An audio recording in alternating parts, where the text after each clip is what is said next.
reading, holding a book, or turning a page difficult or impossible. The content is copyrighted by the respective publishers. For more information, please visit us on the web at nfradioreading.org. On your Niagara Frontier Radio reading service now presents a reading of articles and features from the Buffalo News for the last day of July, the 31st of 2026, Friday. And your readers today are Don Williams and J.J. Patek, and we'll open as we do with the weather, and it's pleasant out right now.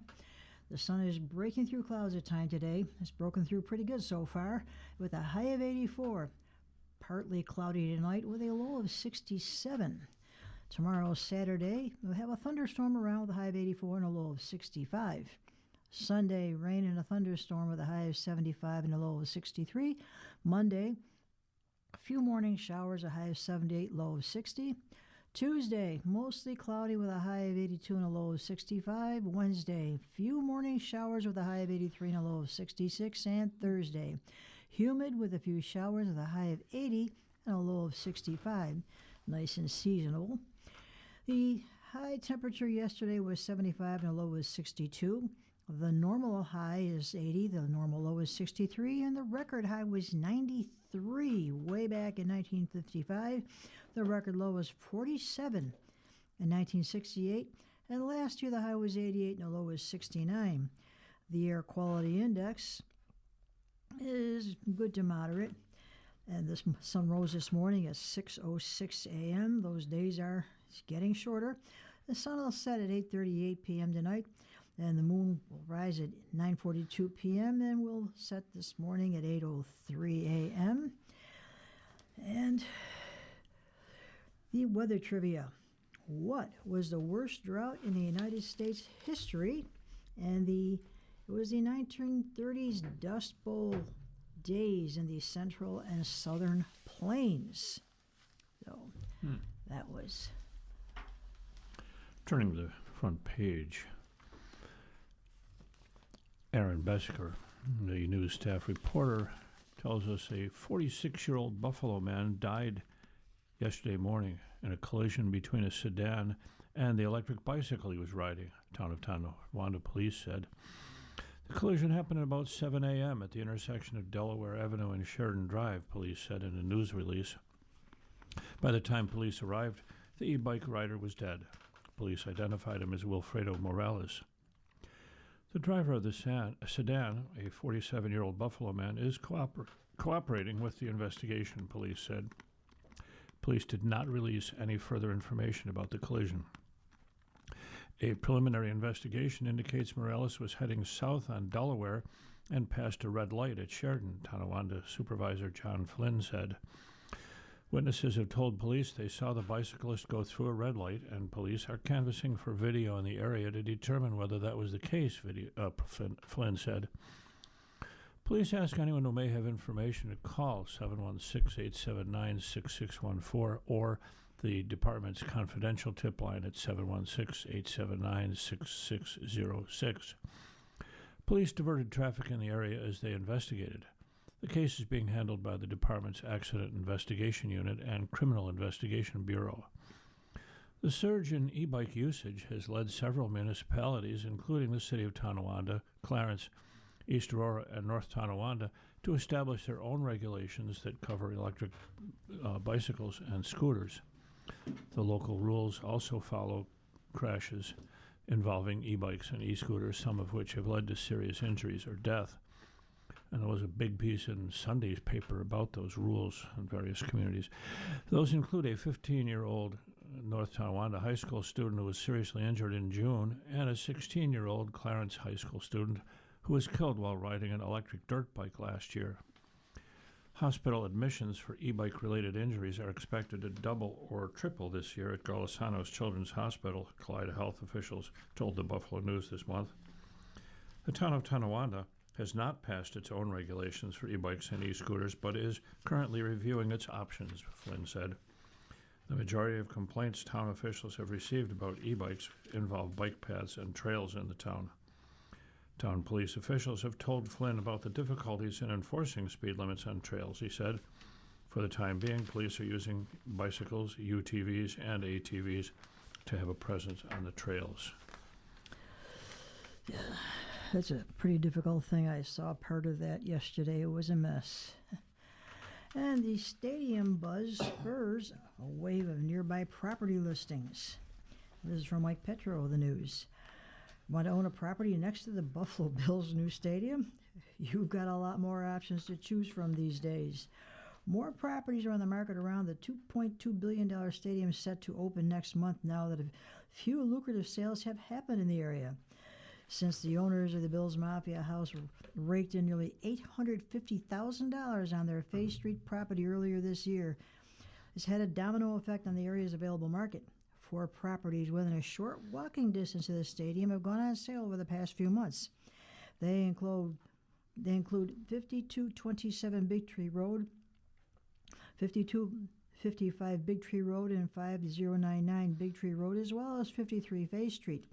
The 4 properties for sale are listed at prices between $550,000 and $800,000. The property at 4317 Abbott Road, close to the corner of Abbott and Big Tree, also went on sale after the Mafia House purchase and is already off the market with a pending sale expected to be significantly above asking price. There's a time to buy and a time to sell, and right now I know people are looking, said Mark Ebeling, owner of 5099 Big Tree, who also recently put his family's Orchard Park restaurant, Danny's South, on the market. Now's the time to sell. While there's been little talk of any new development projects coming to an area that's seen sparse ancillary development since the Bills first moved there over 5 decades ago, the properties are beginning to have more value. The town of Orchard Park has made efforts to rezone the areas around the stadium to make them more commercial and developer-friendly. At the very least, buyers see the potential for these properties as short-term rentals for game and event parking revenue and being part of the experience of being so close to the excitement that's been generating by the building of the new stadium. It's an exciting time with the new stadium going, said Caitlin Eddy of Keller Williams Realty, who sold the Mafia House and 4317 Abbott Road and is now the listing agent for 3 of the newer properties on sale. The possibilities are really endless over there, she added. The development area and the area may have to wait for the Bills to decide what they're doing with the land where their old stadium is being demolished across the street on Abbott Road from the new Highmark Stadium, and for the eventual sale of the nearly 100-acre former SUNY Erie Community College South campus, just a stone's throw away from the new building. For now, property owners around the new stadium continue to try to capitalize on the momentum and popularity of the team. The latest properties listed join a long list of parcels already up for sale within about a half a mile from the stadium, some of which have been on the market for over a year.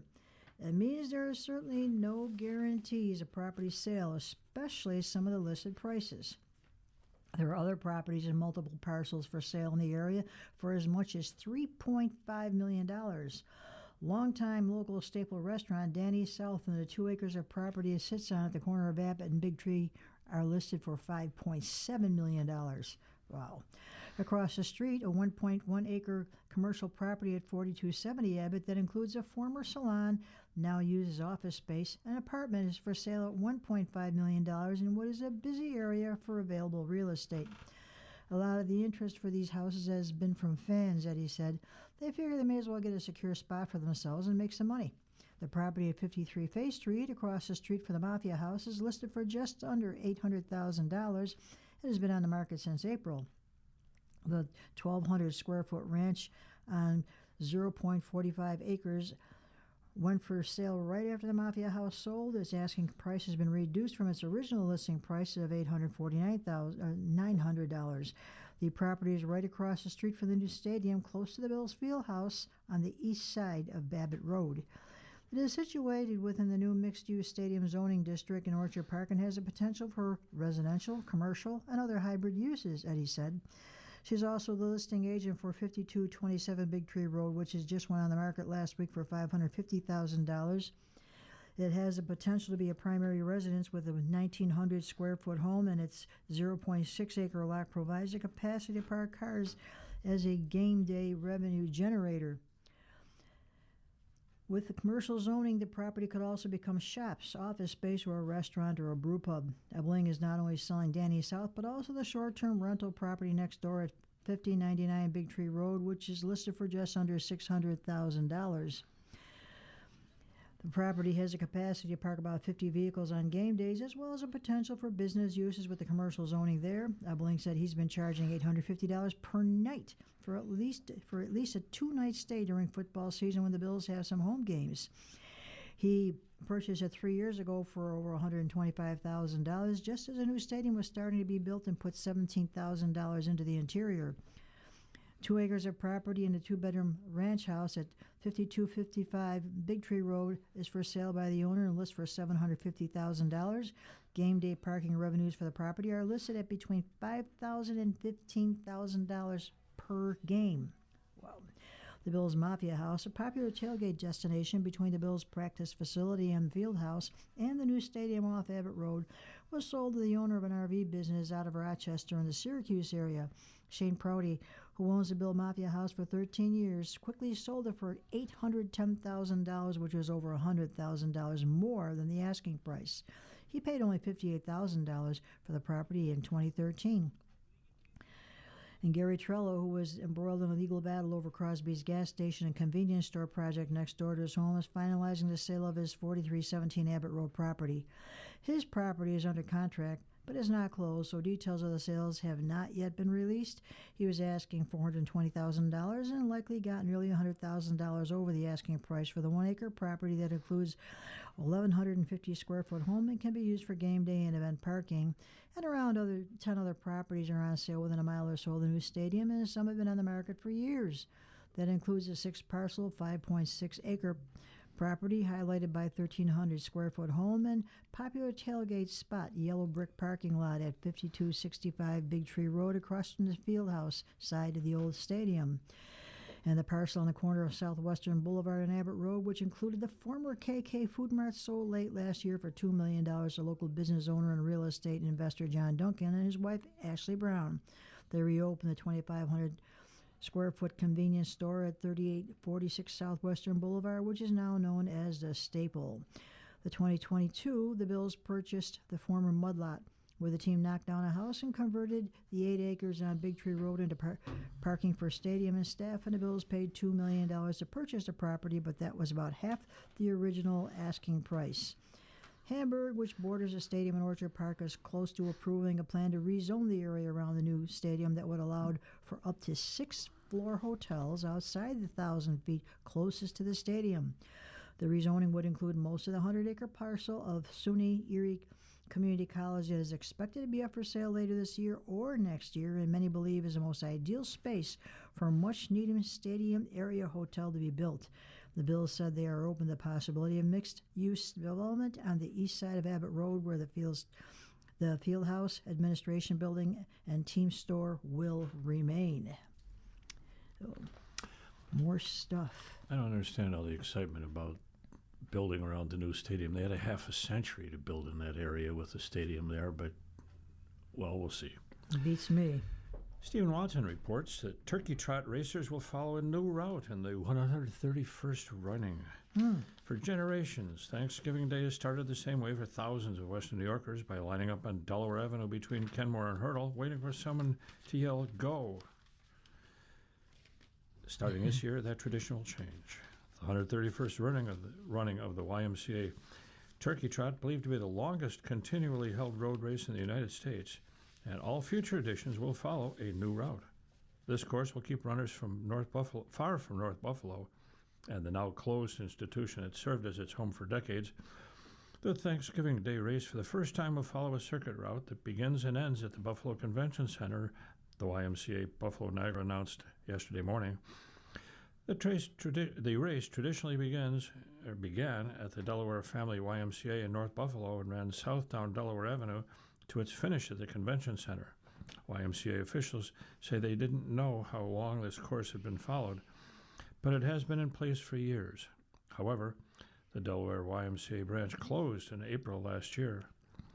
YMCA officials said the new route will retain the second half of the original race course along Delaware Avenue to the finish line and will retain its full length of 8 kilometers, or 4.97 miles. We don't take the history of this race lightly, the YMCA said on its website. 130 years is a legacy we're proud of, and we thought carefully about this decision. We've kept as much of the original route and spirit as possible, and we believe this change sets the race up to thrive for the next 130 years. YMCA officials said the new course promises indoor warm spaces, restrooms at the convention center, easier access to picking up race packets on the day of the event, a better viewing experience for spectators who will be able to watch more runners without traveling between separate start and finish lines. Paul Stockman, a spokesperson for the YMCA Buffalo Niagara, said agency officials have discussed this change for a number of years before deciding to make the move, beginning with the race this year.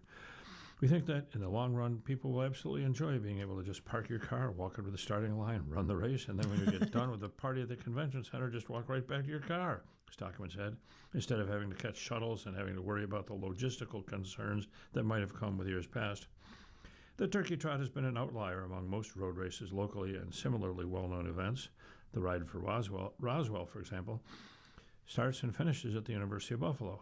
Other premier road races, such as the Shamrock Run in the Old First Ward, the Corporate Challenge at Delaware Park, and the Buffalo Marathon, have their starting and finishing lines within walking distance of each other.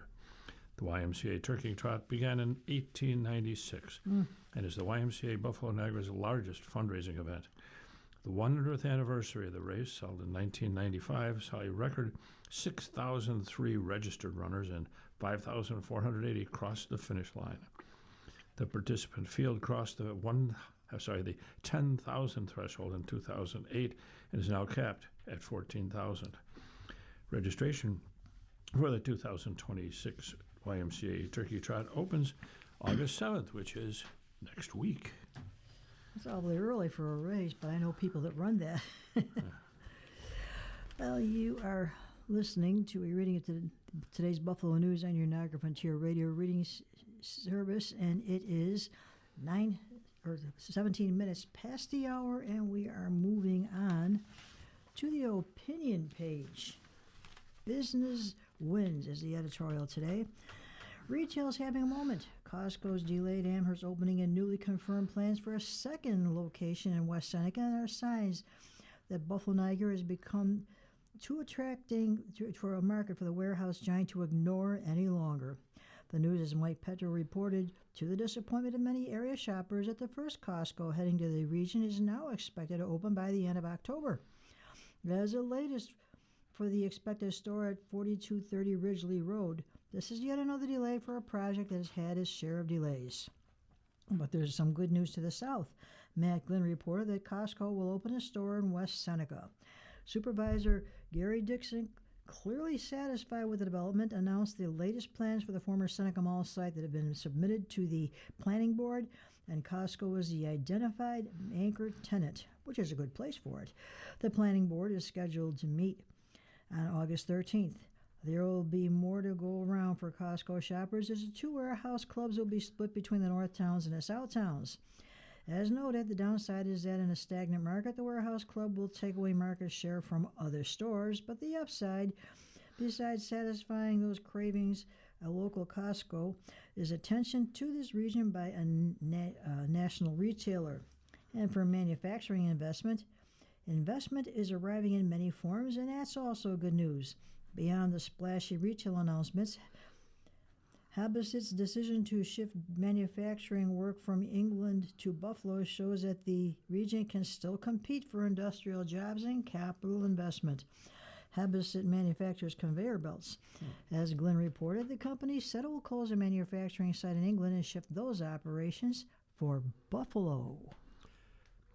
This shift to Buffalo means the company will be investing $4 million in its Clinton Street plant and add 20 jobs to its workforce.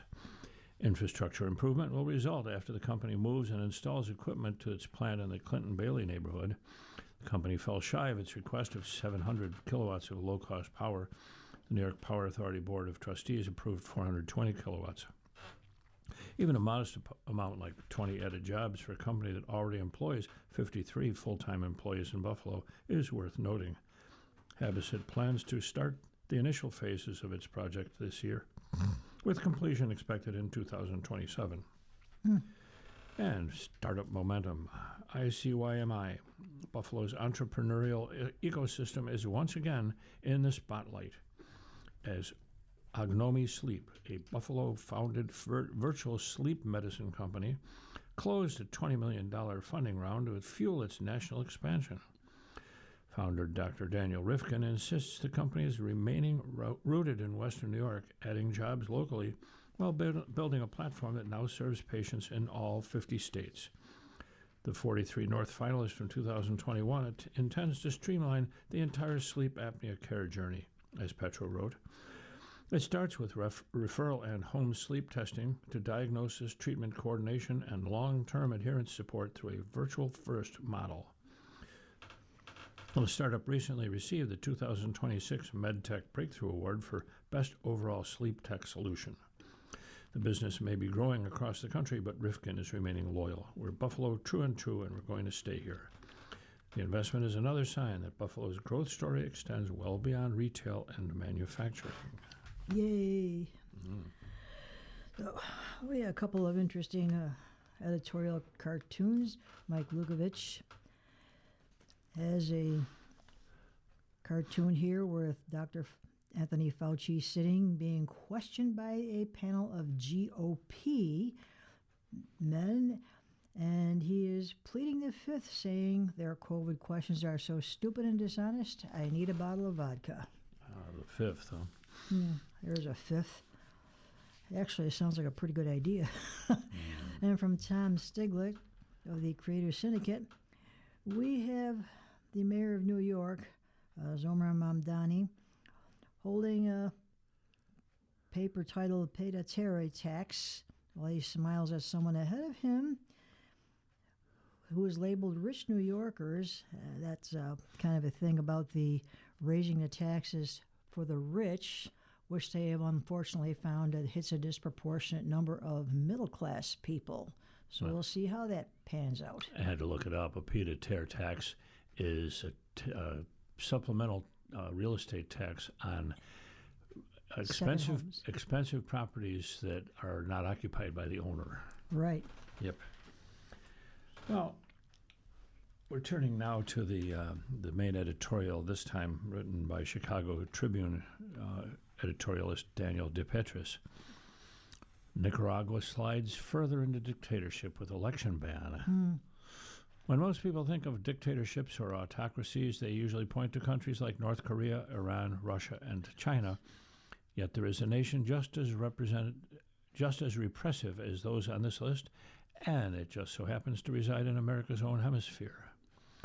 Nicaragua, whose policies have been upended by former Sandinista fighter-turned-strongman Daniel Ortega and his wife Rosario Murillo, is now arguably the Western Hemisphere's most insular political system. Ortega's declaration last week that the Central American nation will no longer be holding elections is the culmination of years in which the old anti-American leftist has barred political challengers to his rule, handcuffed anyone seemed disloyal to the state, and confiscated the assets of political activists banished from ever entering Nicaragua ever again. A man who was an integral part of overthrowing the U.S.-backed dictatorship of Anastasio Somoza in the late 1970s has effectively transformed his country into an ever more strident and far less wealthy family kleptocracy. Although U.S. officials and democracy proponents were aghast as Ortega canceled future elections, it shouldn't have been a surprise. Ever since the 2018 anti-government protests that erupted after Managua sought to modify Nicaragua's Social Security and pension policies, Ortega has gradually expanded the power of the state and has taken proactive measures to ensure large-scale protests, or any protests at all, don't happen again. Nicaraguan opposition figures have been thrown into prison, only to be released and excommunicated from the country altogether. Those who are deemed threats to the state have seen their citizenship revoked and their property seized. Thousands of activist organizations and non-governmental organizations have been declared illegal and shut down. Even the Catholic Church hasn't been immune to the clampdown. The United States has responded to all this with diplomatic censure and a mountain of sanctions on Nicaraguan officials deemed complicit in the authoritarian tactics. In 2022, the administration of President Joe Biden enacted an executive order that laid the groundwork to target Nicaragua's gold sector, which is a significant revenue source for the Ortega Murillo government. The administration of President Trump has slapped individual sanctions and visa cancellations on more than 2,300 Nicaraguan officials and their family members. Secretary of State Marco Rubio recently responded to Ortega's universal no elections decree by urging the international community to come together and show the regime that such action would not be tolerated. The Trump administration has options. The U.S. is Nicaragua's largest export market. Nicaragua participates in a free trade deal with the U.S. and other Central American nations, and roughly 80% of the remittances that enter Nicaragua on a yearly basis originate from the United States.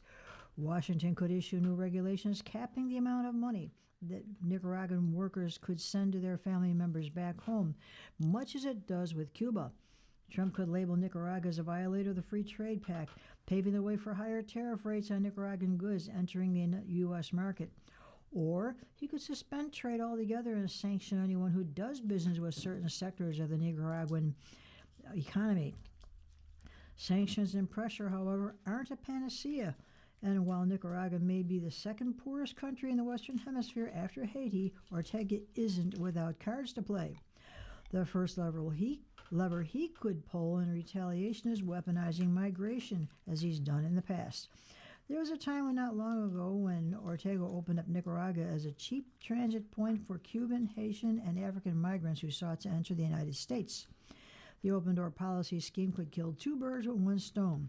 The regime would make a profit by issuing travel documents to migrants who depart from Nicaragua, and Washington's migration headaches would worsen as more people trek north to the U.S.-Mexico border. The Ortega Murillo regime clamped down on this practice after the Trump administration deposed Venezuelan dictator Nicolas Maduro, partly by eliminating visa-free access to Cubans, but if its back is against the wall, reverting to its earlier stance would be a low-cost, high-impact way of fighting any punitive measures that Trump authorizes. Additional U.S. sanctions on Managua would hurt the Nicaraguan government's pockets, but it would likely hurt the pockets of ordinary Nicaraguans even more. We have seen this story play out time and time again, whenever the United States institutionalizes a broad-based sanctions regime. Most of the time, it's the most vulnerable that suffer the most, not those in positions of power who can afford to stash away their ill-gotten gains in overseas bank accounts, engage in corrupt money-making ventures to compensate for the lost revenue, and call on international partners for support. Venezuela's decade-long economic collapse was no doubt aided in part by U.S. sanctions on its oil industry. The ongoing humanitarian misery playing out in Cuba today is driven in large measure by the U.S. blockade of fuel to the island, as well as the secondary financial sanctions that have forced foreign hotel operators to depart the country, lest they be prohibited from using the U.S. financial system or operating in the U.S. market. Would Nicaragua really be any different in this regard? History suggests it's unlikely, in which case U.S. officials would be putting themselves in the awkward position of penalizing the Nicaraguan population for the sins of their leaders, all while trying to convince people around the world that the United States truly cares about the welfare of those living in autocratic societies. Nicaragua's democratic erosion is one of those difficult problems without a perfect solution, and the solution certainly isn't going to be found in Washington, D.C. That's truth. That's the opinion of Dana DePetris of the Chicago Tribune. And you're listening to a reading of articles from today's Buffalo News on your Niagara Frontier Radio reading service. It is now 29 minutes past the hour, and it's time for My View, and we have Lori Duval Jackson, who marks summer with long-running festivals. And she's always a good read and shares good memories. I know we're knee-deep in Buffalo summer when certain annual events roll around. Besides the 4th of July, which is now just an evening with our 3 dogs and a TV volume turned up, there's a festival I've been attending since my brother and I were riding our bicycles to get there. It's now called the Brighton Musical Festival, but for many years it was known as Brighton Field Days. I remember those. It was the annual fundraiser for the Brighton Volunteer Fire Company in the town of Tonawanda and located blocks from my high school. Back then it was a 3-day lawn fete with carnival rides, food, and an enormous beer tent. It's now been reduced to a 1-day event without the carnival trappings. On the plus side, the format has changed to an evening of live music and the beer tent is as big as ever. When I was a youngster, we neighborhood kids would ride our bikes there during the day. My brother and I realized the most daring ride, known as the Rocket, caused patrons to lose their pocket change as it hurtled them skyward, so we occasionally financed our visits by checking the ground around the ride. In my late teenage years, I began to visit the event during the evening hours. The drinking age was lower then, and my friends and classmates could most easily be found in the beer tent. I remember one particularly crowded, boisterous night when a walk to the dreaded porta potty resulted in discarded cans around my feet as I stepped on them. Those were fun times and made good memories, albeit a hair hazy. This year I attended the behest of former classmate Lynn, who thoughtfully included me in an informal gathering of high school alumni. Though my beer tent days are far behind me, it was great to see everyone, catch up, and watch a local live band. The next day was the other July event that is of great personal significance, the annual Taste of Buffalo. I attended the first one some 40 years ago with my husband and our year-old son Eric in a stroller. Over the years, the event grew, as did my family, and for quite a while, other plans took precedence. We attended sporadically, but when our son was old enough, he began to go with friends. As an adult, Eric began to volunteer as the Taste, doing setup the evening before and helping during the event. Eventually, he worked his way onto the board of directors and brought his friends into the mix. Tragically, he passed during COVID-19, but his friends at the Taste have never forgotten him and created the Eric Duval Best of Buffalo Memorial Award. I was asked to be the judge for that award every year since and have been honored to do so. It's an emotional day as I get to see my son's friends, many of whom still volunteer. His best friend Brian drives in from Baltimore yearly to lend a hand. Of course, I'm also busy eating, and this year Eric's cousin Katie joined me in deciding on a winner. There's also a scholarship award before the Food Fest through the Eric Duval What's Next Fund, a nonprofit established by his friends to honor his legacy. Western New York summers are brief but glorious, and I look forward every year to events that celebrate our community and its members. And that's from Lori Duval Jackson. Alan T. Kelly, who's been published in the Irish Independent, Washington Post, Dallas Morning News, and Hartford Council, shares his thoughts with the Hartford Courant. He shares his views with us this morning. Democracy is supposed to be a fairly simple arrangement. Politicians work for the good of the people. But somewhere along the way, politics became a branch of show business. A smiling face is not a policy. A carefully staged video is not an improvement in anyone's life. And a photograph of a politician standing beside a problem is not the same thing as actually understanding it. Look at me has replaced look what I did. The evidence is written across the landscape. Americans wait months for medical care, struggle to find affordable housing, navigate crumbling infrastructure, endure failing public transportation, and encounter public services so difficult to access that needing help can become a problem in itself. In almost every other field, this is obvious. If you want to understand a problem, you experience it. Politics, somehow, has decided otherwise. You do not understand a problem from a distance. You understand it by being inside it long enough for the polish to wear off. Take Mayor Mike Kaufman of Aurora, Colorado. For months, he spent every Friday night sleeping on a cot in the homeless shelter his city created. No cameras, no staged photo op. Just a mayor trying to understand what the people using the shelter actually experience. Week after week, he goes back. Then, on Saturday morning, he serves breakfast to unhoused people. This is what public service is supposed to look like. After spending time in the shelter, Kaufman said he no longer saw homelessness purely through the lens of addiction or mental illness. He began to see the economics behind it. The lost job, the medical bill, the rent that outran the paycheck. That is the difference between governing people and governing theories about people. A real leader updates their worldview when confronted with first-hand evidence rather than forcing reality to fit a pre-approved model. We need to stop rewarding politicians who treat communities like a backdrop for their personal brand and start demanding leaders who live with the direct consequences of the policies they pass. Democracy does not need more politicians performing concern. It needs politicians willing to find out when they are wrong. Amen. The opinion of Alan T. Kelly. That's probably the best article we've read yet. Well, we're up on Buffalo Next.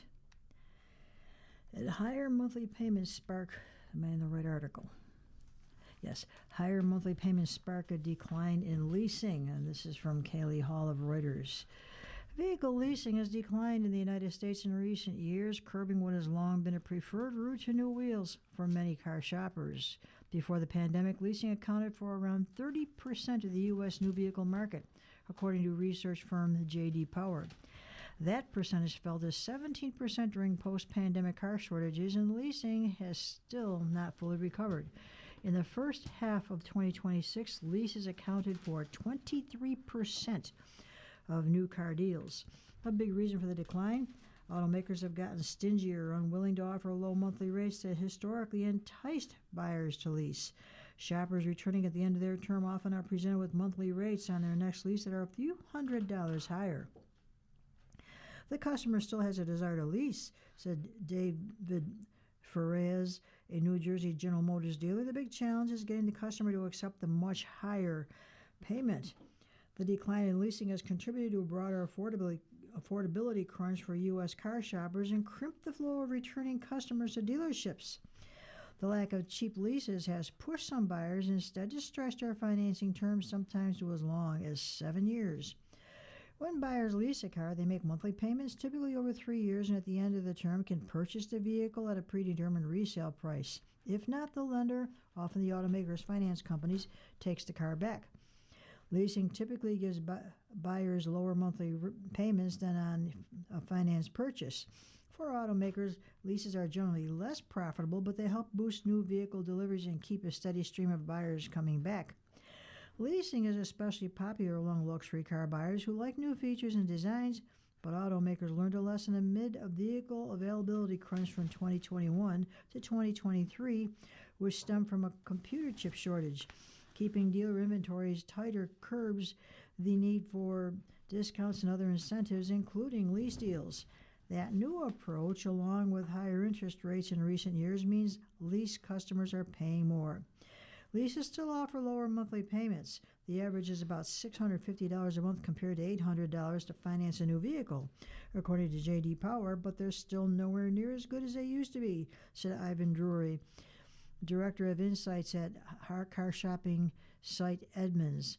The leasing decline is also partly why 23% of new vehicle purchases in the second quarter included 7-year loans, according to Edmunds data.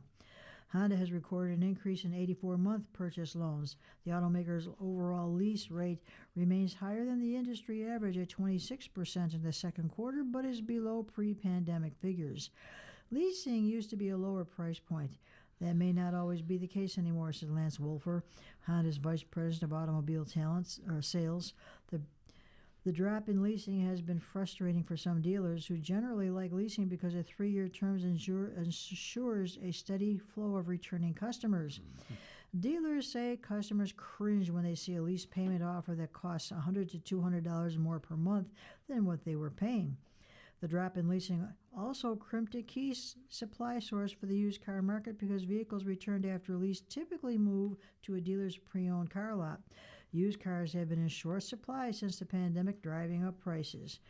The average selling price of a 3-year-old used vehicle has increased by 43% since before the pandemic, as off-lease volume has declined, according to Edmunds data. Oh well. From Matt Glenn, Alcogen, the manufacturer formerly known as Unifrax, has filed for bankruptcy.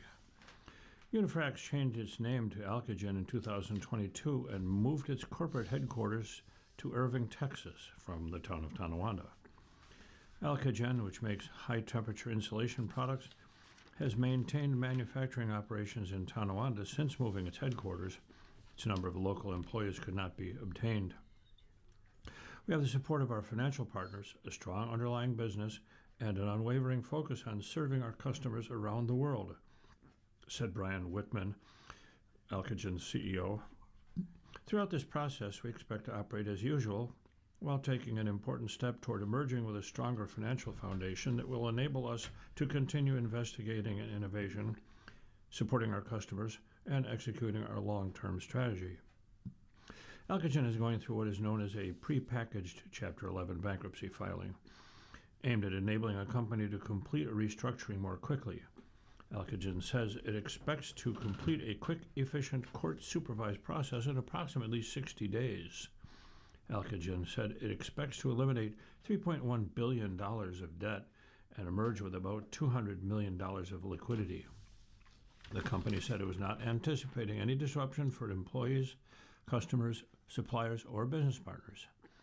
Alcogen said it has secured $315 million of new capital to support its operations during its restructuring.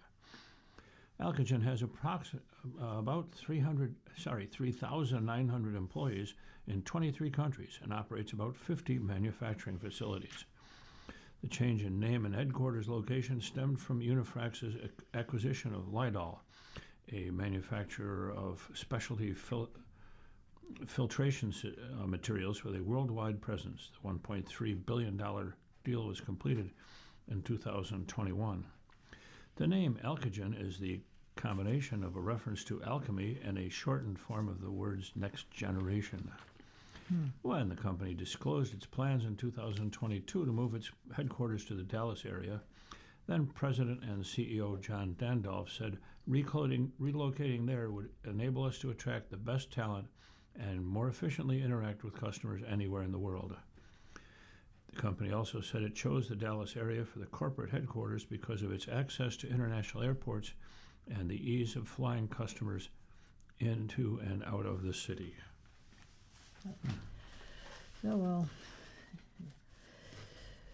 as part of our newspaper reading, we now present the day's death listings. And if you need further information on these names, call us at 716-821-5555. That is 716-821-5555. And we have one local death today. Angelo Muscarella, age 92, of Lackawanna, who will be buried from the Lombardo Funeral Home at the Southtowns Chapel at Rabbit Road. The obituary of note is Glenn Hansard, 56, an Irish songwriter and Oscar winner. The Irish Museum, Glenn Hansard, who won a Best Original Song Oscar in 2008 for the indie film Once, and was lead singer for a rock group The Frames, died in a motorcycle crash at the age of 56 early on Wednesday, his management company said. Bruce Springsteen, who Hansard shared a stage with, said he and his band were heartbroken at the death of a great musician, a good friend, and a generous and gracious man. The Irish Prime Minister, Michael Martin, described him as an artist who made significant contributions to Ireland's cultural landscape.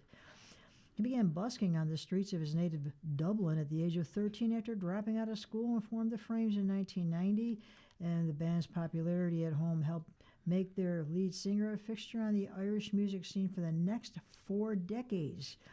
U2 frontman Bono paid a tribute to Hansard in a post on X, describing him as a smiling rascal if you needed him to be, this most musical and mischievous archangel of Ballymun.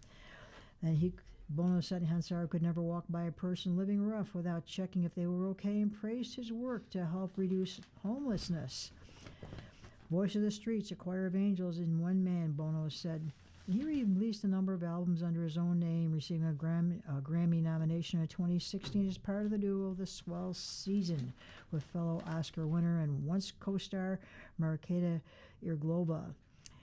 And accepting his Oscar from a presenter, John Travolta, stunned Hansard said, "What are we doing here? This is mad." Many tributes also focused on his charity work and advocacy. A Christmas Eve buskie started at the depths of Ireland's financial crisis in 2010 raised over €2 million for the Dublin Simon Community Charity, which described this singer on Wednesday as a giant in the fight against homelessness. And the annual gathering in central Dublin has featured Bono, Sinead O'Connor, and Shane MacGowan. He led a rendition of the Pogues' Christmas anthem, Fairy Tale, in New York City at his friend McGowan's funeral in 2023, and he's survived by his wife, Mayor Itza, and their 3-year-old son, Christy. That's sad, 3 years old. Mm-hmm. So if you need further information on any of these names, please call us at 716-821-5555. That's 716-821-5555. And on to you, Don. Turning to the stars, Yay. Georgia Nichols says, happy birthday for Friday, July 31st, 2026. You're energetic, determined, and focused. You love to learn, investigate, and be involved. Your creativity and zest for life are a pinnacle this year. For Aries, this might be a restless day for you. You have options to socialize and have fun, perhaps in the entertainment world or with sports events or playful activities with kids. Tonight, enjoy your privacy. Taurus, this is a lovely day to socialize. However, expect to be surprised by someone. A friend or a member of a group might do something that catches you off guard. Tonight, be friendly. Gemini, tread carefully around authority figures today, parents, bosses, teachers, VIPs, and the police, because something unexpected could happen. Meanwhile, relations with relatives, siblings, and neighbors are rewarding. Tonight, you're admired. Cancer, sudden opportunities to travel might fall in your lap today. Alternatively, planned schedules and itineraries might suddenly change at the last minute. Tonight, explore and learn. Leo, make friends with your bank account because something related to shared property, inheritances, and the resources you share with others might be subject to a sudden change today. Make sure you know what's going on. Tonight, check your finances. Virgo, be prepared for something unexpected from a partner, spouse, or a close friend today. For some, this could relate to a parent or another authority figure. Tonight, listen and cooperate. Libra, equipment breakdowns and technological glitches today might impact your work or even your health. Pet owners should be extra vigilant because something unpredictable could affect their pets. Tonight, work efficiently. Scorpio, social plans are unpredictable today. Meanwhile, romance is full of surprises as well. Parents should be vigilant to avoid accidents with their kids. Tonight, socialize with others. Sagittarius, your home routine might be interrupted today. Small appliances might break down or a minor breakage could occur. Someone unexpected might appear at your door. Tonight, relax at home. With all that happening, I don't know how you relax. Well, for Capricorn, be mindful and aware when walking, jogging, or driving. On the upside, you might have some clever, genius-like ideas. It's easy for you to think outside the box. Tonight, an interesting conversation. Aquarius, do whatever you can to protect your belongings from loss, theft, and damage today. On the upside, you might find some money. On the downside, you might lose some money. Tonight, check your money and possessions. And Pisces, you might feel rebellious. You have a strong craving for excitement and adventure, which means there's a strong likelihood that's precisely what you will find. Tonight, you win. Come up with some interesting stuff there. Mm-hmm. Today in history, Friday, July 31st, in 1498, on his third voyage to the Americas, Christopher Columbus sighted the inhabited island of Trinidad. In 1715, 11 Spanish treasure ships heading to Spain from Havana, Cuba, sank off the east coast of Florida after a hurricane struck. An estimated 1,000 to 1,500 sailors perished. In 1932, the Nazi Party won nearly 38% of the vote in Germany after the dissolution of the lower house of Germany's parliament, the Reichstag. While the Nazi Party failed to secure the majority, it gained significant power in the newly formed Reichstag. In 1941, with instructions from Adolf Hitler, Nazi leader Hermann Goering ordered SS General Reinhard Heydrich to submit a plan to carry out the desired final solution of the Jewish question. The final solution was the mass systematic genocide of any individual who the Nazi identified as Jewish. In 1964, unmanned U.S. lunar probe Ranger 7 reached the moon and sent back over 4,000 close-up detailed pictures of the lunar surface before it crashed. And in 2006, communist Cuban leader Fidel Castro, suffering from severe health problems, provisionally handed presidential power to his brother Raul. Yeah. That's today in history. Well, that's some interesting history. Mm-hmm. Well, from Brian Mena of CNN, key takeaways from the Fed's unpredictable board meeting. Federal Reserve Chairman Kevin Warsh is already getting the family fight he called for, and he's leaving it up to Wall Street to choose between dueling narratives. The Fed on Wednesday held its benchmark lending rate unchanged at a rate of 3.5% to 3.75% for the fifth consecutive meeting, with the persistent conflict in the Middle East clouding the outlook for inflation. And unsurprisingly, the Fed's latest decision was not unanimous. Fed Presidents Beth Hammack of Cleveland, Neil Kashkari of Minneapolis, and Lori Logan of Dallas, who've already signaled that the Fed must be tough on inflation, dissented in favor of a quarter-point rate hike instead. The latest dissents for rates to head in one direction were the most since September of 2016, but Warsh said he doesn't see it as a bad thing. I asked for a good family fight and I got one, Warsh told reporters in a post-meeting news conference. It was an active, robust discussion about what's in full range of what we can do and might want to do in the period ahead. I don't know if you love family fights. There's something wrong here. Wall Street, however, is already convinced that the Fed's key interest rate is heading higher, with investors increasingly expecting more than one rate hike by the year's end, potentially doing some of the Fed's work and pulling on the economy's reins. Long-term interest rates have already moved higher, including the benchmark yield on the 10-year U.S. Treasury note, which the Fed doesn't directly control. Warsh has argued that markets should play a larger role in assessing the economy and shaping financial markets or conditions. Markets have made decisions because we stepped back from trying to influence, Warsh said, adding that it's crucial for the Fed not to get the market's perspective all fogged up by giving it our own forecast. Here are two key takeaways from the Fed's latest decision that turned out to be all bark and no hike. Ahead of this week's meeting, there was an unusual lack of clarity about the Fed's next move due to a muddled inflation picture and Warsh not weighing in on what it all means. That threw investors for a loop, with the market split on whether there would be a hike or another pause. Since 2000, Fed officials, including the Fed's head, have dropped hints through public comments on what they'll be deciding, a practice known as forward guidance.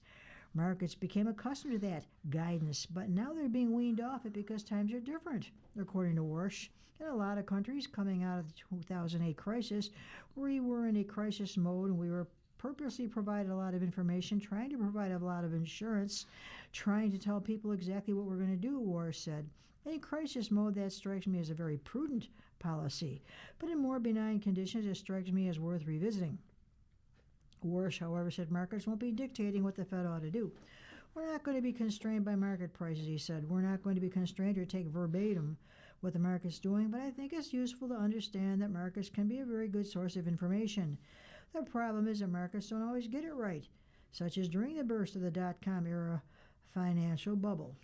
And many alternatives, Warsh stressed that he welcomes different perspectives on the economy both within and outside the Fed.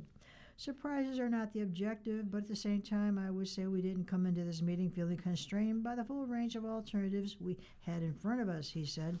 There have indeed been mixed signals on the economy, making it difficult to make sense where the rate should be headed.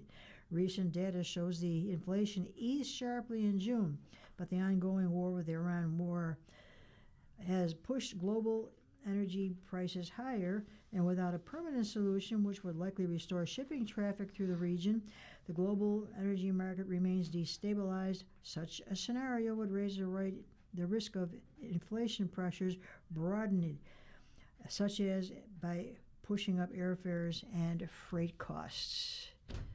So what else can we read here? We got a few minutes left in this hour.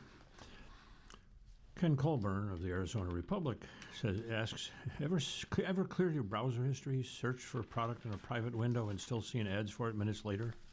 That's often digital fingerprinting at work, a way for websites to recognize you without relying on traditional tracking cookies. For years, websites relied on cookies, small files stored on your computer that acted like digital name tags. As browsers made it easier to block or delete those cookies, advertisers began looking for other ways to recognize returning visitors. Imagine walking into a room wearing a mask. No one knows your name, but someone notices your height, your shoes, your watch face, whether you're left or right-handed, and the way you speak. None of those traits is unique alone, but together they create a profile that's surprisingly hard to mistake for anyone else. Every time you visit a site, your browser shares technical details so the page displays correctly. Browser version, operating system, screen resolution, time zone, installed fonts, extensions, even subtle quirks in how your graphics hardware renders images. None of that identifies you individually, but combined it forms a fingerprint unique enough to track with startling accuracy. The reason it feels so uncanny is that this fingerprint often follows you between sites. Different websites and the ad networks connecting them can recognize the same user, which is how a product you looked at on one site ends up in ads on a completely unrelated one. Websites legitimately need much of this information to function. The same details that let a page display properly can also identify you when you return. Fingerprinting is also just one tool among several that sites often combine with cookies and login data for a fuller picture. Fingerprinting isn't purely predatory. Banks and retailers use it as a layer of fraud detection. If a login suddenly comes from an unfamiliar source, that mismatched fingerprint can trigger extra security checks. The downside is that advertisers and data brokers use the same techniques to build profiles of your habits, often without your knowledge. Can you stop it? Not completely, but the goal isn't to disappear, it's to become less distinctive. The more your browser looks like anyone else, the harder you are to single out. Avoid adding unnecessary browser extensions and heavy customization, which make your setup stand out. Safari already offers some built-in protection, automatically stripping out identifying hardware details.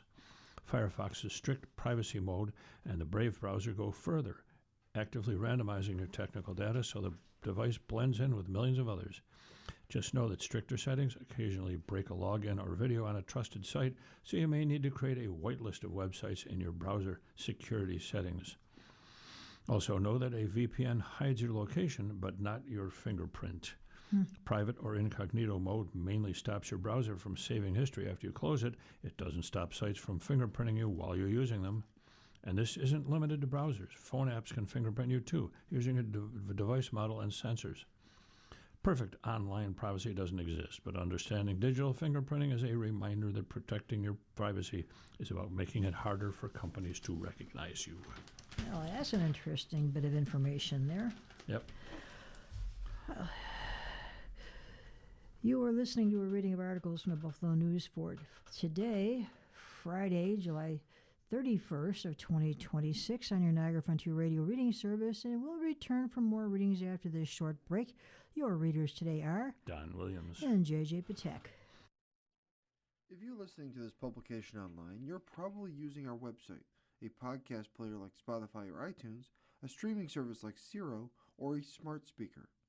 Did you know that we now have a dedicated app that can be downloaded to any mobile device, like a smartphone or tablet, for free? App users can conveniently access our live stream and any episode of our podcast easier than ever. To download the app, just type NFRRS in the search window in the Apple App Store or in the Google Play Store. Contact us anytime if you have any questions by calling 716-821-5555, extension 5. Thank you.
we're back. We'll continue now with reading of articles from today's Buffalo News. Your readers today are J.J. Patek and Don Williams. Turning to local news, Matthew Trunfio, a news staff reporter, says a federal judge yesterday postponed the death penalty trial of Tops mass shooter Peyton Gendron by a few months to deal with pretrial motions in the case. In the meantime, prosecutors will arrange for their experts to conduct mental health evaluations of Gendron.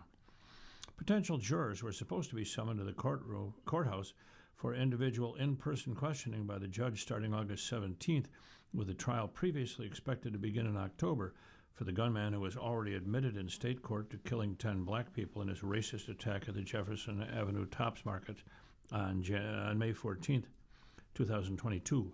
Now, the questioning of prospective jurors who have already filled out an extensive questionnaire will not begin until October 13th, U.S. Judge Lawrence Villardo said in court.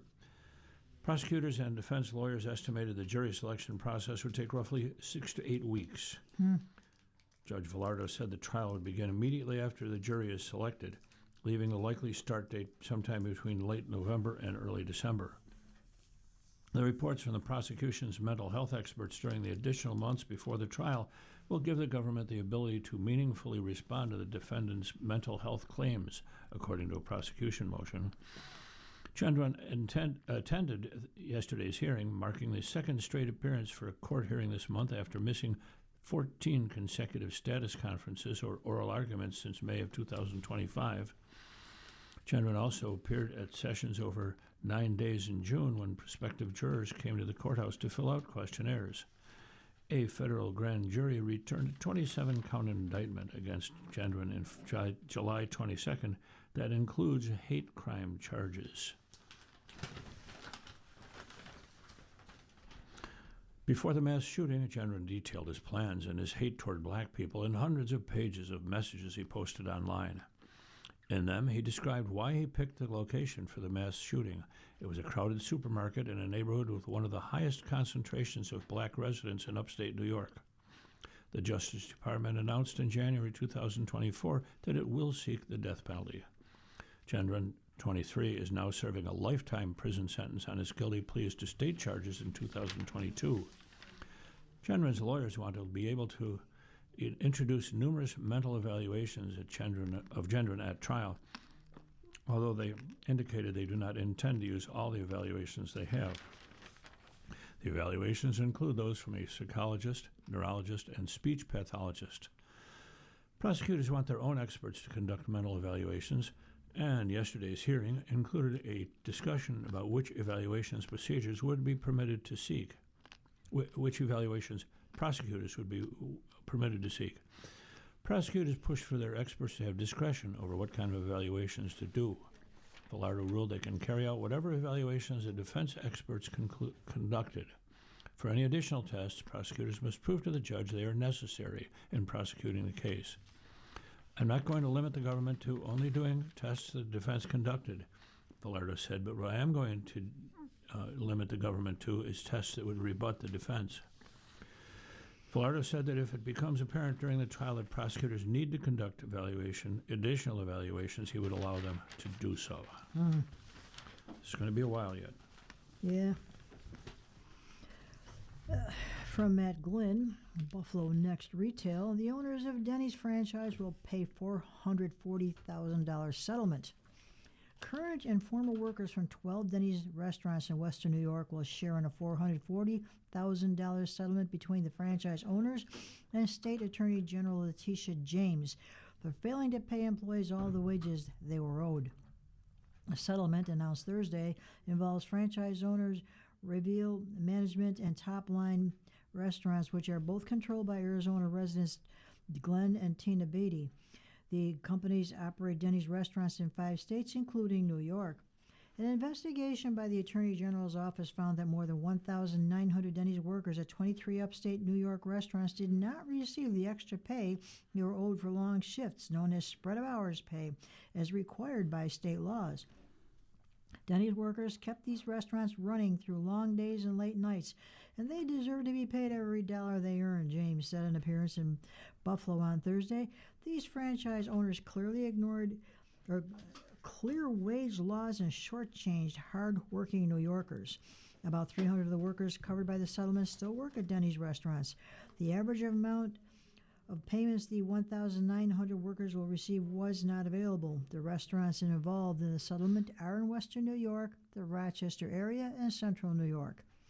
In addition to the settlement, the companies also agreed to overhaul their policies and procedures to prevent similar violations in the future, the Attorney General's office said. State law requires restaurant workers to receive 1 additional hour of pay at the state's minimum wage for any workday longer than 10 hours.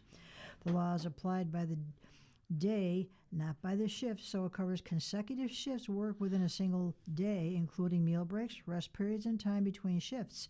The Attorney General's office opened an investigation in December of 2024 after a Denny's employee filed a complaint. The review determined that at least 1,900 workers covering more than 20,000 shifts had been shortchanged spread of hours pay that they were entitled to receive since 2019.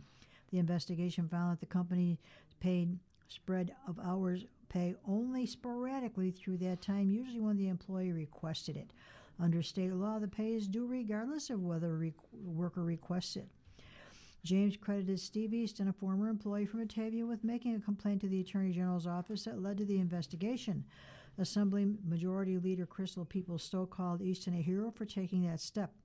We need more Steves in the world, people who are willing to stand up when they see things are wrong, and not only that, find a way to correct them. Ken Lee, a Buffalo resident who previously worked at a Denny's for about 20 years, said he was grateful to receive a portion of the settlement. This means a lot for my family in general because I would definitely like to use this money to put towards savings for my children, and hopefully everything works out. A lawyer for Top Line Restaurants said the settlement speaks for itself and declined to comment further. The Denny's Franchise Association did not respond to a request to comment. The Denny's Franchisee Association website identifies Glenn Beatty as an emeritus advisor. The website said Beatty has been a Denny's franchisee since 2004 with 37 locations that he either owns or has ownership in. Beatty and his wife Tina were honored by Denny's in 2023 with a philanthropy award as part of awards given to franchisees. The settlement funds will be distributed directly to workers who had not received spread of hours pay they were eligible to receive, and the workers will be contacted by the settlement administrator by mail, email, or text with a note on how to file a claim.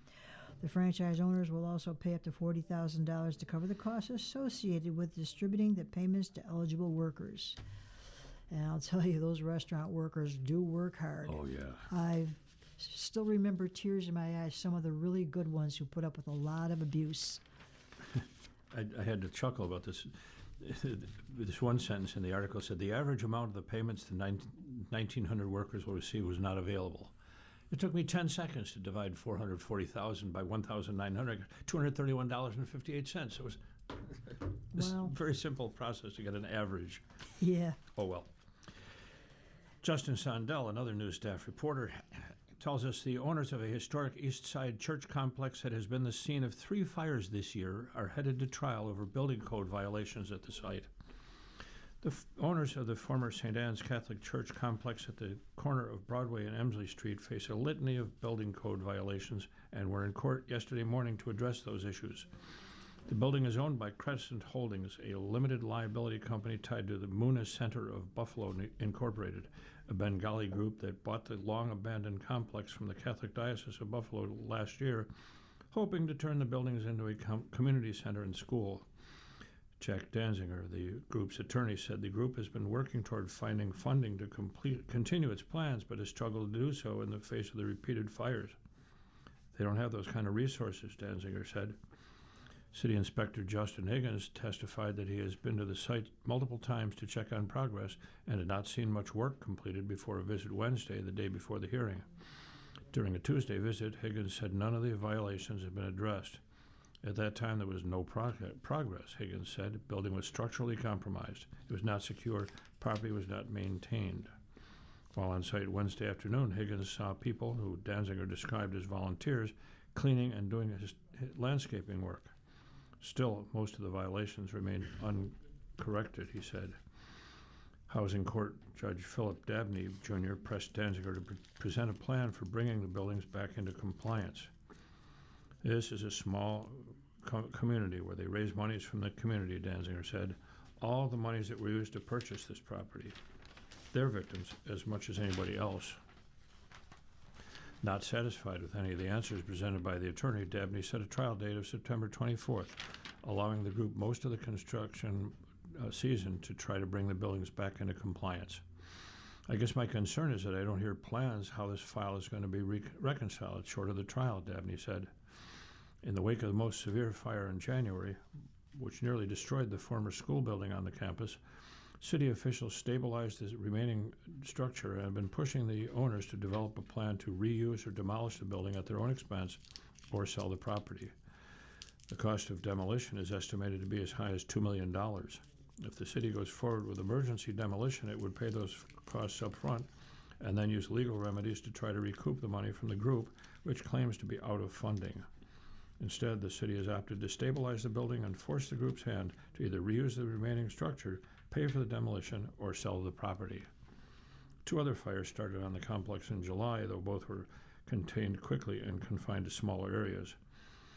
After the hearing, city officials said they have not heard any concrete plans from the ownership group in the months since the first fire, and they hope the impending trial, which could result in tens of thousands of dollars in fines, will compel them to figure out next steps.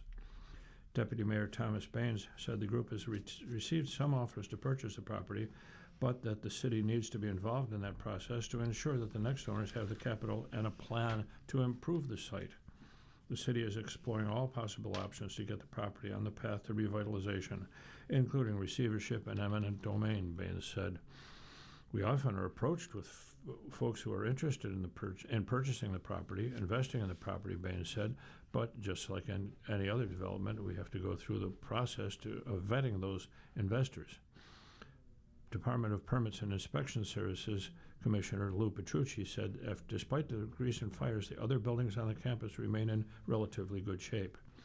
The interior of the church is in surprisingly good condition, Petrucci said. We toured it yesterday. The rectory is also, despite the vandalism, also in very good condition as well. The rectory would probably be the best condition that would lend itself to reinvestment fairly easily. Corporate Counsel Rosa Pizzi said the city will continue to aggressively pursue the housing court violations as a way to motivate the owners to either come up with with funding and a redevelopment plan or sell the property to a responsible owner. The judge made it very clear about what his expectations were before the trial date, and we will see what progress is made and continue to assert our rights in this case to make sure these properties are secure for the neighborhood, Pizzi said. And another article from Justin Sundell, one many of us have to deal with. Back to the drawing board on Gates Circle traffic plans. A plan to close off vehicular traffic from Chapin Parkway into Gates Circle has received a cold reception. Now, city officials are looking at other options. During a meeting last week, officials from Mayor Sean Ryan's administration presented a pair of plans. Both would create a U-turn at the point where the parkway now enters a circle and add green space and safer pedestrian walkways to enter the fountain area. But after backlash, the city engineer said the city will continue to develop other options to be presented sometime this fall. Okay, I'm a little confused there, but the push to reshape the circle and make it safer and more accessible to pedestrians and cyclists began several years ago under former Mayor Byron Brown when the circle was restriped as part of a Delaware Avenue repaving project. The city then delineated clear lanes on the circle and marked out spaces that were potentially going to be used for added green space in a future project. The city solicited input on potential changes, first holding a presentation and listening session in May of 2025, followed by another last week during which officials presented the 2 options that would close off vehicular traffic from Chapin Parkway. Okay. City engineer Alex Buller said the current configuration of striping is meant to mimic what the traffic circle would look like with those added features. What you see today in Gates Circle is sort of the incremental steps of what a future capital project could look like, he said. Butler said the plans that close off the parkway are not final and that the city is in the process of developing another option that maintains the current traffic pattern but with features aimed at calming the traffic and improving access for pedestrians and cyclists. I hate that traffic circle. We're pivoting away most likely from closing Chapin, and now what we have to do is look at how we can improve the exit and entrance geometry from Delaware and Shapen into the circle while maintaining the historic integrity of how Parkway and other contributing features from the Olmsted Cultural Resources Report will interact with this new alternative, Buller said. Chris Russell, who now lives near the circle on Lafayette Avenue, said he walks Shapen Parkway daily and uses the traffic circle nearly every time he leaves his house in a car. He said he understands why the city wants to make the circle safer for both cars and pedestrians, as he often fears being hit when using the traffic circle in his car. I can definitely see the dangers of somebody getting hit just from traffic flying through there, Russell said. Still, he said he wants the city to look at making the circle safer without closing traffic from Shapen Parkway, as he fears the plan would significantly add to traffic on other streets. With that being closed off, it kind of makes it tougher to get down to that end now when I'm going to the gym and trying to do my daily errands after work, he said. Joe Hollister, who lives on nearby St. James Place, a one-way street that runs from Shapen to Elmwood Avenue, was walking his dog on Shapen earlier this week. He said he's ambivalent about the plan. He sees the benefit of slowing traffic and making the circle more accessible to pedestrians. His main concern is the disruption that the project could cause if it is a lengthy process. Just with projects like that, it's like, how long is this going to take? Hollister said, especially on my street and in this neighborhood, there are a lot of city projects going on. But he feels something needs to be done about safety. I've been almost T-boned with my husband in the car because someone blew a stop sign and we thought they were stopping, Hollister said. Meanwhile, hundreds of comments on social media posts sharing the plans were overwhelmingly negative, with few people writing in support of the project. One comment from a user identified as Sean Allen Burley expressed a common sentiment: terrible. I live right by there. This will just make more traffic by eliminating an entire road and funneling it into already busy roads, the comment said. Buller stressed the plans remain in very preliminary stages and funding is yet to be identified for any potential changes. Right now, this is just trying to build consensus around an option because we know this is a type of a project that's going to have extensive reviews by other key stakeholders such as Olmsted Parks Conservancy and the State Historic Preservation Office, Buller said. Mm-hmm. I remember when traffic circles used to be easier to navigate. Now they're a nightmare. I'll go miles out of my way to avoid one. Well, in a minority opinion, maybe my concern with traffic circles in the city of Buffalo is that most of them are regulated incorrectly.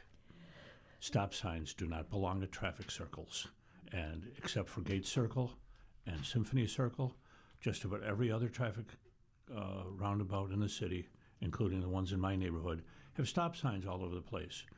It completely defeats the whole purpose of what a traffic circle is supposed to be like. Too many people don't bother looking when they go in. I know why. It was a well-meant gesture that may not have worked out right, but I don't know how many times I've almost been hit by somebody who didn't pay attention to what was going on. I know how they work. I had known when I took my driver's test. Yeah, well. And I had the McKinley Circle one, and that was easy to navigate. There are a whole lot of people around that don't seem to know that the traffic in the circle already is the traffic that has the right-of-way. You just have to yield the right-of-way to the traffic in the circle, and everything works smoothly. I've seen it happen Or it's supposed to. Other places. Yeah. Now they're building a traffic circle in South Buffalo at the intersection of Abbott and what a nightmare. and whatever. I can't wait to see what they do with that. That's a nightmare. I've been there already. Well, let's move on to something better. Sports. There's got to be something better. So, just a reminder, you're listening to a reading of today's Buffalo News on the Niagara Frontier Radio Reading Service. And at 20 minutes past the hour, I guess we spilled over a little bit into the sports hour. Let's get back to work here. Let's move on to sports. Indeed. I'm wearing my Toronto Blue Jays shirt today. After barely missing one of his newest weapons on the field at St. John Fisher University, Bills quarterback Josh Allen made a decision. Trying to be perfect was not working for Allen, so he told DJ Moore he was going to just throw it in his direction. The brief conversation was one of their many in 2 practices to start Moore's first training camp with the Bills. Everyone at practice yesterday witnessed the byproduct of their strengthening connection. With Moore streaking down the left sideline, Allen threw a perfect pass for a touchdown. Then, on a 5-step slant to the middle of the field, Moore got open and turched the catch into a 45-yard score. Constant communication, said Moore. He was in L.A. I was moving houses and selling houses, so the communication-wise and getting out of here early and just getting back and forth like we are today, constant communication on the field between the 2 days, and we're just going to keep it going. Don't expect the Bills to declare a starter at left guard anytime soon. Alec Anderson and Austin Corbett split the reps during team drills. The coaching staff is eager to see how both perform during padded practices and preseason games. The rotation on the defensive line will also be a focal point in the coming weeks. Roles are still unclear. Deone Walker and Dwayne Carter are the leading candidates to be the Bills' nose tackle in their base defense, but it's too soon to evaluate them. Don't count out Connie Walker when considering which boundary cornerbacks will be making the Bills' 53-man roster. Walker did not give receivers any room to operate during team drills, forcing the quarterback to look elsewhere for an open receiver. Walker, an undrafted rookie, played for Bills cornerbacks coach Jay Valai at Oklahoma. Walker is 6'2", 204 pounds. His primary competition may be fellow rookie Toriano Pride Jr., a 7th-round draft pick. Walker was ahead of Pride during mandatory minicamp. Michael Hasht reached another milestone when he joined the Bills for 11-on-11 team drills. Hasht, an outside linebacker recovering from a torn Achilles, cut into the backfield multiple times while working with the first and second team defenses. Terrell Bernard and Dorian Williams, on the other hand, did not participate in team drills. Caleb Elams-Orr and Keontae Jenkins got the most snaps at outside linebacker with the starters. Landon Jackson's coaches are going to love what they see on video from the play made by the second-year defensive end during an 11-on-11 drill. Allen faked a handoff on a play-action pass, but he didn't have time to throw. Jackson created a quick pressure with an inside move, forcing Allen to bail on the screen pass. The Bills need Jackson to be disruptive this season, and the play showed that the muscle he added this offseason is translating to the field. Plus, it was worth noting how often the running backs were involved in the Bills' passing game for the second practice in a row. Jason Kilgore was one of the most impactful players on the Bills' defense during practice yesterday. The rookie 5th-round draft pick broke up 3 passes during team periods, 2 of which occurred in 11-on-11 drills. None of the plays were against the first-team offense, but it's an encouraging sign for Kilgore as he transitions to full-time safety as a rookie. It's particularly notable when you consider how much responsibility the position has in Jim Leonard's defense. It was always a Swiss Army knife that did a lot of different things, and that's what I like my safety group to be, said Leonard, a former Bills safety. Defensive tackle Fildarian Mathis left practice with an undisclosed injury. It was the only new injury, as wide receiver Tyrell Shavers' ACL was the only other notable absence. Shavers is on the physically unable to perform list, and he's likely to miss the start of the season. And the Bills return to the practice field at 8:30 a.m. tomorrow. People are all excited about that, and I hope things. I want that ring. I want them to wear that ring. Who can help the Yankees at trade deadline? From the USA Today. At some level, New York Yankees general manager Brian Cashman engages with all the other 29 Major League Baseball teams in trade discussions, and that includes rivals, crosstown and otherwise. Deals with the New York Mets, Boston Red Sox, and fellow league contenders are still rare, but in this unique trade market with so many clubs in play for a playoff spot, there might be a climate for some unusual deal-making. Ahead of Monday 6 p.m. Major League Baseball deadline, here's our suggested trio of possibilities with trade partners that might not ordinarily discuss sending potential impact players to the Bronx. For the Toronto Blue Jays, a year after their heated AL East battle, would the Blue Jays be willing to help the Yankees pennant drive? And maybe it depends on the scale. What Toronto fan wants to see impending free agent George Springer wearing pinstripes down the stretch and into October. Still, the remaining $7.5 million on Springer's 2026 contract and his DH-only status might be an obstacle to the Bronx, especially if Giancarlo Stanton and Aaron Judge are returning in September. Nearing age 37, Springer's .720 OPS this year is a big drop from last year's .959 on a World Series team.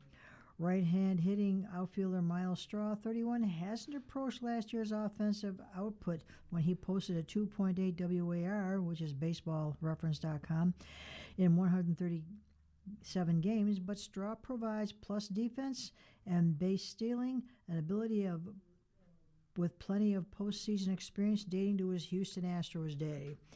And the New York Mets, there's a flotilla of Mets relievers that could be pinching for pennant contenders next week, with one of them perhaps staying in town. Maybe it didn't end well last September and October with Luke Weaver and the Yanks, but the right-hander has more than regained his footing as a Met, yielding just one earned run over his last 30 innings since May 1st through Tuesday. The Yankees closer David Bednar is a free agent after this year. Weaver's contract runs through 2027 at $11 million annually, which is steeper than the Yanks pay relievers in their post-Aroldis Chapman period.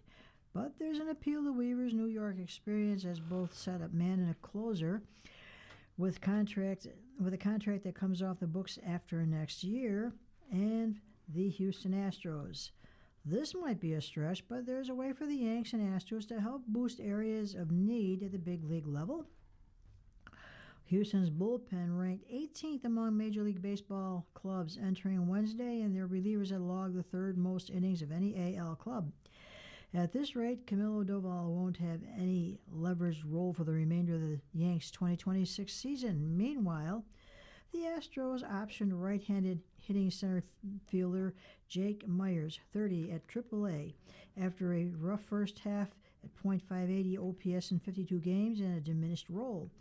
If neither player is in his team's remaining 2026 plans, maybe there's common ground to be found.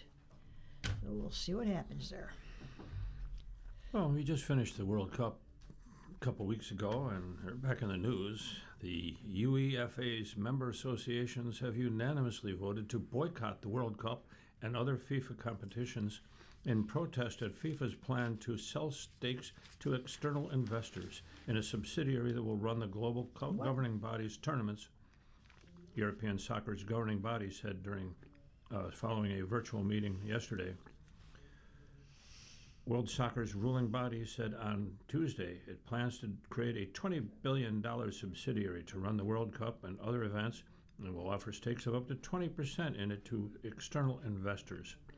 No UEFA, that is Union of European Football Associations, national teams will participate in any FIFA competition for so long as these proposals remain alive. Unless this proposal has been abandoned in its entirety and binding assurances have been given that FIFA will never again open its governance or competitions to private ownership, UEFA said in a statement. The World Cup cannot be treated as an investment product. It is one of football's greatest sporting legacies. It has been built over generations by players, national teams, and supporters across every continent, UEFA added. No part of it should ever be surrendered to private investors. The World Cup is not for sale.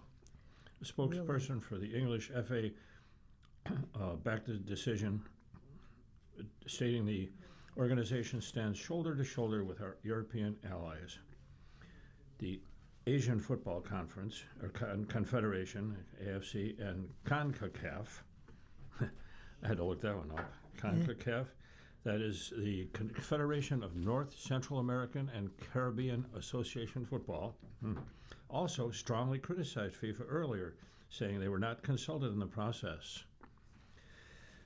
The Asian Football Confederation, AFC President Sheikh Salman bin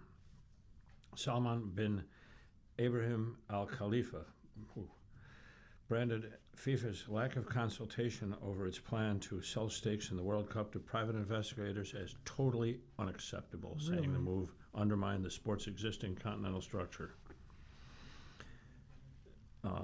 The AFC is deeply concerned that FIFA's unilateral actions appear to undermine the very foundations of continental football, which are based on solidarity, cooperation, and transparency, and said the proposal would not succeed without the support of all its confederations. Well, we'll see how that goes. News from the Bills training camp. Bass is ready to resume his kicking duties. This is from Lance Lazowski and Catherine Fitzgerald. Preserving his right leg during 2 rain-soaked days to begin training camp caused Buffalo Bills fans to question whether Tyler Bass is ready to resume kicking. Apparently, there's no reason to be concerned.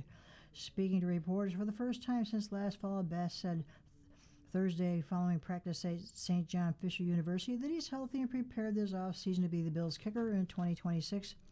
Yeah, we're ready to go, Bass responded. We've been worked really hard, and like I said, we're excited to be here, and I can't wait. It's typical for kickers to receive little work early in training camp. The Bills season does not begin until September 12th.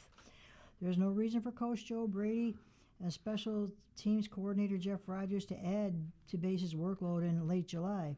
General manager and president of football operations Brandon Beane did not sign a kicker to compete with Bass during camp either. Though the Bills asked Bass to take a pay cut to return, he's alone on the depth chart. Bass has not dealt with an injury like his sports hernia that kept him from playing in 2025. He tried to kick through the pain, returning to the Bills' preseason finale in Tampa, Florida, but he came clear on the rain-soaked field at Raymond James Stadium that the problem was not going away. Bass left the locker room shortly after the game ended, preventing reporters from asking about his missed kicks that night. Eventually, Bass and the Bills decided surgery was necessary. The question now is whether he's as reliable as his replacement, Matt Prater, was last season. Bass missed 10 field goals across 2023 and the 2024 seasons. Prater, who turns 42 next month, converted 90%, that's 18 for 20, of his kicks for Buffalo in 2025. It was tough, Bass said. A situation I've never been in, being injured again. Really grateful for how they handled it. I'm grateful for Prater coming in. He did a great job. I learned a lot from being around him. It was tough, but you just want to get back out there. And again, I'm grateful to be here. And then Bills defensive coordinator Jim Leonhardt knew day one was too soon to make certain evaluations, but he still thought it was awesome. He was itching to get back onto the field, and he knows there was more to come. It doesn't get real till the pads come on, but it was awesome to watch the guys run around, Leonhardt said Thursday. They did an awesome job during the break of studying and just so much more comfortable than we were in the spring. One of the biggest things for Leonhardt was getting more guys healthier and back on the field, but he knows now is the time to tinker with the 3 to 4 schemes he's installing. The difference is, of course, what's most notable up front, and he sees the transition going really well so far. I think we have a smart group that understands the differences of that and how it can help them, he said. How it can free them up, isolate offensive linemen, which is what you want to do in the NFL, man. You want to take some of the double teams off and make it a little bit harder for those guys up front. So we have a smart group that understand what that's all about, and they're excited to have the opportunity to make plays. And then leading back, watching training camp practices from the sideline or in training camp last summer eventually led James Cook to receive the contract extension that he wanted from the Bills. Now other top running backs are following his lead. The Falcons' Bijan Robinson and the Lions' Jahmyr Gibbs will be hold-ins at their team's respective training camps to try to get paid. Robinson led the NFL last season with 2,298 scrimmage yards, while Gibbs totaled 1,839 scrimmage yards.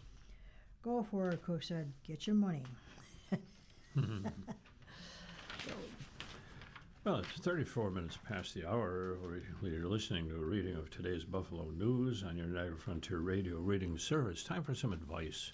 Get some advice. Dear Eric, my spouse and I are in our late 60s. Our 2 kids are in their late 30s. 2 years ago, our oldest moved more than 2,100 miles away with our 2 grandkids.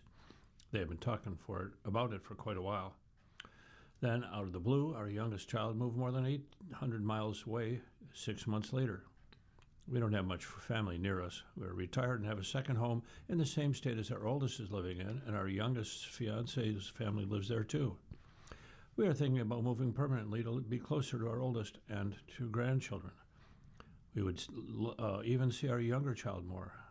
I've heard you shouldn't follow your kids. We miss them all so much and aren't getting any younger. Your thoughts? Is this a big mistake? Sad parents. Dear parents, it doesn't seem like a mistake at all. Indeed, because you already have a home there, it seems like a very graceful solution.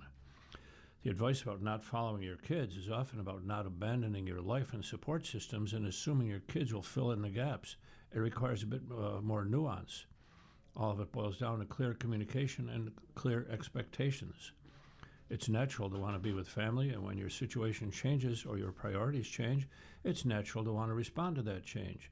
So, talk to your kids about what you're thinking about doing. Think through what your life would look like if you spent all your time in your second home. What kinds of expectations would you have about spending time with your kids and their families? Talk through those with your kids to see if their expectations match up with yours. A family is an ecosystem. When one aspect of that ecosystem changes, it affects everything else. You're free to move wherever you want to move, but it's important to do so with clear eyes about how your life will be different.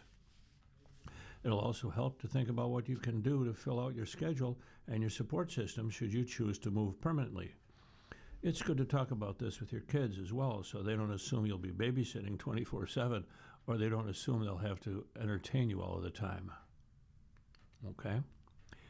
And the other letter, Dear Eric, Father's Day has always been important to me. I'm almost 70 years old, and I'm very fortunate that my father is still living. I have a lot of respect for my father, and he has been a role model in my life. My wife and most of my friends have already lost both parents, so I don't take this holiday for granted. We always get together with my father on Father's Day or take him out to dinner for the night before.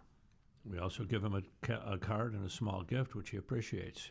We have been very generous with our children, both financially and with our time. We have a good relationship with both of them and our daughters-in-law.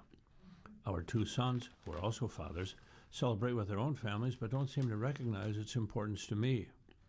One lives several hours away and the other lives out of state, so I don't expect a personal visit. I will receive a gift from them, but it's always after the actual holiday, and they never send a card. Similarly, they also do this to my wife on Mother's Day. This year, neither of them took the time to call me, and I was very hurt by this. The next time they call and ask me if I had a good Father's Day, I plan to tell them this. Am I being overly sensitive, or should I just lower my expectations and let it go? Confused Dad. Dear Dad, you're not being overly sensitive, and it's so important to communicate with our loved ones about how we like to be shown love. You may not want to wait until they call and ask. Instead, consider reaching out and telling them that Father's Day and any other special day means a lot to you, and when they call, it reminds you that you're valued. Explain to them what's happening on your side of the street when you don't get calls. Ask them to try to make it a priority to reach out in the future. Sometimes those we live don't do all the things we wish they would, and it's easy to read those slights as a lack of care. When that happens, it's helpful to talk it out. You may find that they don't realize how important the day is for you and don't understand what they're conveying by not picking up the phone.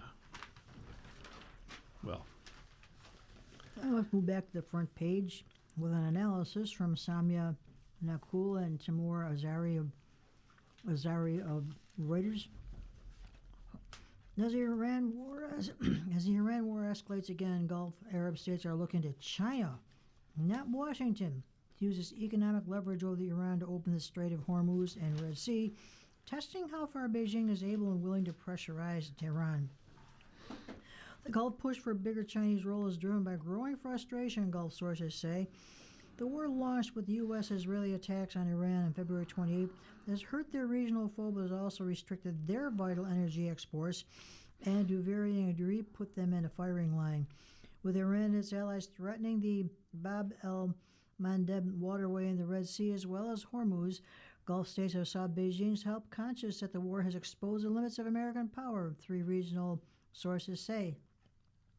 China's Foreign Minister Wang Li has held dozens of calls and meetings with counterparts seeking a new ceasefire, while Special Envoy Zhai Jun has held talks in Gulf Arab capitals as well as Iran. China has maintained close communications with all parties and has consistently worked to stop the fighting and promote peace, its foreign minister said in response to a request for comment. China's positions on both a major buyer of oil from across the Gulf and Iran's biggest trading partner presents opportunities but also sensitivities. There's a huge respect between the Gulf and China, and they are big trading partners. So when each issue is raised in a very quiet manner, one Gulf source said. Iran says it will maintain control over the Strait of Hormuz, noting it was attacked during negotiations over the nuclear program the United States and Israel have vowed to destroy. Gulf governments ultimately hope that Beijing will steer Tehran toward a negotiated settlement, said the source, adding that China often moves slowly and cautiously. But they are aware that a prolonged war may serve China's interest by piling pressure on the United States. China has developed close trade and investment ties with 6 states in the Gulf Cooperation Council: Bahrain, Kuwait, Oman, Qatar, Saudi Arabia, and the United Arab Emirates since a Gulf-China summit in 2022. Another summit is planned this year in Riyadh, but is not yet confirmed. But Beijing has refrained from publicly challenging Tehran's threats to shipping, fueling doubts as to how far China is prepared to go to secure the Gulf and its exports. The Chinese are trying to be more involved, but they're trying to be more helpful, a second Gulf source said. But China has turned out not to be as influential as we thought. Whether that is a lack of will or a lack of capacity is debatable. What seems to happen when America enters the fray is that superpower calculations dominate over everything else. Henry Tugendhat, a China specialist at the Washington Institute, told Reuters that Beijing's overriding priority is preserving relationships across the region rather than risking diplomatic fallout by openly siding with either camp. Once Washington became directly involved, Beijing's calculations extended beyond the Gulf itself to encompass its wider ties and rivalry with Washington. Gulf governments can buy Chinese technology, investment, and drone, but what they cannot buy is Chinese leverage that operates independently of its relations with Washington, a source with direct knowledge of China's discussion said. China's President Xi Jinping is expected in the United States for talks with President Trump on September 24th. China's foreign ministry says Xi had put forward a 4-point proposal to safeguard and promote peace and stability in the Middle East, and also proposed backing countries in the region to advance development, security, and cooperation. China has leveraged its deep economic ties to push into the Middle East diplomacy, brokering a surprise diplomatic rapprochement between Saudi Arabia and Iran in 2023 that is now being put to the test. Beijing is pushing Pakistan to mediate between Washington and Tehran for resumption of peace talks, 3 Pakistani resources told Reuters last week, and China will continue to play an active role in restoring peace and tranquility in the Middle East Gulf region as soon as possible, its foreign minister said then.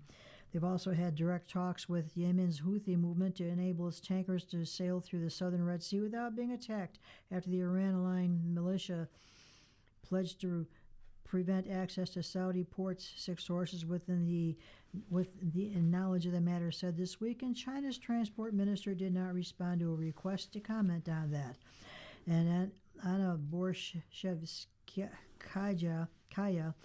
a senior fellow at the Washington Institute, said narrow bilateral arrangements that help shield China-linked shippings were the only visible outcome of its diplomatic efforts so far. Beyond that, it's hard to see what else China has been able or willing to achieve, she said, arguing that the war had allowed China to protect its interests while increasing voter pressure on U.S. and European leaders over rising energy price. And China has benefited from a steep discount on Iranian oil resulting from the international sanctions on Iran. Over the years, it's increased support for Iranian security through dual-use components, chip equipment, and satellite navigation systems, while not overtly providing military aid since the war began. Unlike the United States, China has no defense commitments in the Gulf, no military mandate to safeguard regional waterways, and little appetite to assume either, the source said. And Beijing has said that China is not prepared to use military force to reopen the Strait of Hormuz and does not believe other parties can do so. It instead calls for diplomacy and dialogue and for safety and free flow for international shipping routes.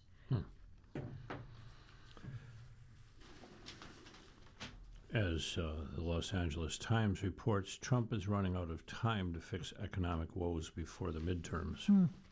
With 3 months remaining until Election Day, there is now little the Trump administration can do to bring Americans battered by years of stagnant wages and steep inflation before they hit the polls, experts say, complicating midterm campaigning for Republicans and sharpening the opportunity for Democrats to win back some control in Washington. That's in part because the Trump administration has very few levers to turn the tide in such a short period and has shown little interest in using those it does have, experts said. Rather, President Trump has persisted in waging war in Iran, has pursued and pushed forward with new tariffs on trade partners, despite both contributing to soaring costs for food, gas, and other basic necessities. Other options, such as issuing rebate checks for consumers or releasing strategic oil reserves, would be costly in the long run, experts said. There isn't much available on a 14-week clock that doesn't cost more later than it delivers now, said Patrick Harker, professor at the University of Pennsylvania Wharton School and former president of the Federal Reserve Bank of Philadelphia. The Federal Reserve on Wednesday also declined to use its primary tool for reducing inflation, increasing interest rates, by instead holding rates steady. Trump had not supported a rate increase, instead pressuring the central bank to lower rates, which can lower borrowing costs but increase inflation. Some factors driving up costs are virtually impossible to resolve in the near term, such as damage to oil refining capabilities in the Middle East as a result of the war in Iran. Others are already baked into pricing to come as a result of tariffs and fuel costs, including for groceries, experts said. Incumbent parties often suffer midterm losses when voters are broadly pessimistic about the economy, as they are now, despite remarkable resilience in the U.S. labor market and strong stock returns. Consumer prices declined in June for the first time in 6 years, largely thanks to a decline in gas prices as the Iran war appeared headed toward resolution, which is no longer the case. New data yesterday showed the U.S. economy growing at a sluggish 1.5% pace from April through June. It also showed consumer spending and inflation slowing down, but slowing inflation has not meant lower costs. As the Iran war entered its 6th month this week, average gas prices nationally climbed back above $4 a gallon. On Wednesday, the price of Brent crude oil rose to $90 a barrel as the U.S. and Iran carried out new strikes. The White House did not respond to a request for comment. However, Trump asserted Wednesday that the economy is strong, citing in part new U.S. automobile plants as evidence while slamming the Federal Reserve's decision to leave interest rates unchanged. They want to keep rates up, but we will fight through this, Trump told reporters at an Oval Office event. We have things that are going on in our country and the likes of which no one has ever seen. As Democrats have seized on the economy as the midterm's defining issue, Trump has promised improvements, but also called affordability concerns a hoax. Last week, he rejected the notion that he should rethink his unpopular Iran strategy because of the looming midterms. No, the election, I can't think about that having to do with this, he said before renewing attacks last week. I think people are very impressed. Jonathan Nagler, a New York University professor who studies how the economy shapes politics, said it is impossible to predict how voters will feel about the economy 3 months from now because there are so many variables. But data make clear that the better the economy is, the better the incumbent does, and voters will blame Trump and his party for their economic woes if they persist, Nagler said, particularly with gas prices, which are a non-trivial expense that is super directly tied to Trump. Democrats can draw a very straight line from a decision by Trump to go to war with Iran and gas prices rising. That is just very, very easy to explain to people in a very convincing way, Nagler said. Democrats can try to say, hey, there should be some accountability here. Diane Swank, chief economist at KPMG, said, inflation has compounded for years to make the level of prices too high for too many, and is clearly the biggest economic issue facing many Americans. And that's not likely to change in the next few months, where you still not only have some of the spillover effects of the war in Iran to play out, most notably in terms of the fall harvest and food prices, which will go well into 2027, but also the on-again, off-again truces and the damage to refining capacities. All of that is adding to simmering service sector inflation and Trump's latest tariffs, which mean more paperwork, more costs, and another bump in prices in the pipeline, Swank said. Harker said the administration has no good options for bringing down prices by November. Reducing tariffs takes time to filter down to shelf prices, so that can't offer a quick fix, even if Trump were to decide to cut them, he said. The biggest variable between now and November is energy, Harker said, and no economic tool allows the administration to control what happens in the Persian Gulf. Even if Trump's war with Iran would end, economists say it would take a significant amount of time for gas prices to come down. The Fed could continue to raise rates in September, but Harker said that would take time to filter through the economy and would do nothing ahead of November.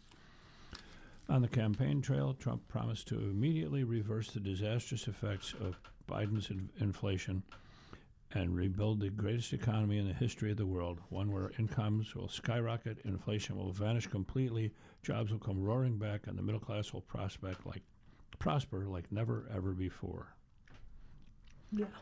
A recent CNN poll found that 65% of Americans believe Trump's policies have worsened economic conditions in the country, while less than a quarter, 22%, said they had improved conditions, and that 67% believed Trump's choices in Iran hurt the U.S.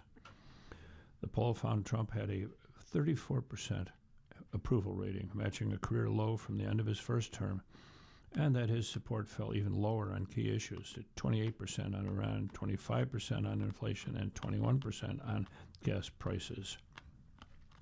A recent Pew Research Center survey found that most Americans aren't feeling great about the economy, with 24% rating economic conditions as excellent or good, 41% rating them as only fair, and 35% rating them as poor. It also found that voters want candidates running for Congress in November to talk about economic issues. Democrats see the poll numbers as an opportunity to win over swing voters, which becomes more urgent as the campaign enters its final stretch. Vidya Javedev, a spokesperson for Majority Democrats, which is focused on growing the party, said Democrats now have an opportunity to bring in Republican voters disillusioned with the president's handling of the economy. We need to tie what people are feeling day to day, rising rent, groceries, utility costs, directly to the tight choices that Trump and Republicans have made, he said. And from Reuters, Richard Cohen and Bargov Arkia, Trump weighs withdrawal of Blanche nomination. President Trump indicated on Thursday that he could temporarily withdraw his nomination of Todd Blanche to serve as a U.S. Attorney General and then later renominate him after two senators from his own party who had been holding up the nomination leave office in early January. I have no objection to temporarily withdrawing Todd's name if they do not do the right thing and put him back after Cornyn and Tillis are out of office, the Republican president said in a social media post referring to Senators John Cornyn of Texas and Tom Tillis of North Carolina. Blanche formerly served as Trump's personal lawyer and has stepped in as acting attorney general since Trump fired his appointee Pam Bondi in April. If Trump withdraws the nomination, Blanche could continue serving indefinitely as acting attorney general. The two senators have been seeking written assurance from the Justice Department that a $1.8 billion anti-weaponization fund Trump sought would not be made operational. That fund could benefit Trump allies who say they are unfairly targeted in the past by the federal government for their involvement in the January 6th of 2021 attack on the U.S. Capitol. The senators also have objections to a deal that would prevent tax audits of Trump and his associates. Cornyn said on Thursday that talks over Blanche's nomination were over likely through the weekend after Trump's remarks that he could withdraw the nomination. I don't discount the possibility that this is just a part of negotiating technique, Cornyn said of Trump's comment. Both Cornyn and Tillis are not running for re-election and are due to leave office early in January, which gives them more latitude than other Republicans to defy Trump. But Cornyn said on social media that other senators are also sharing their concern. Cornyn told reporters earlier on Thursday that he was still waiting for the Justice Department to formalize assurances that it would not implement the fund. I don't know whether they think they can wait us out or will cave, but I can assure you we won't, Cornyn told reporters. Trump has expressed support for federal payouts to supporters who he has portrayed as being targeted by a weaponized U.S. government under his Democratic predecessor, Joe Biden. Scratch. But the anti-weaponization fund created as part of a legal settlement between Trump and the Justice Department to resolve his $10 billion lawsuit against the IRS over alleged mishandling of his tax records was put on hold amid fierce opposition from Republicans in Congress. Trump critics derided it as a slush fund to reward supporters with taxpayer money.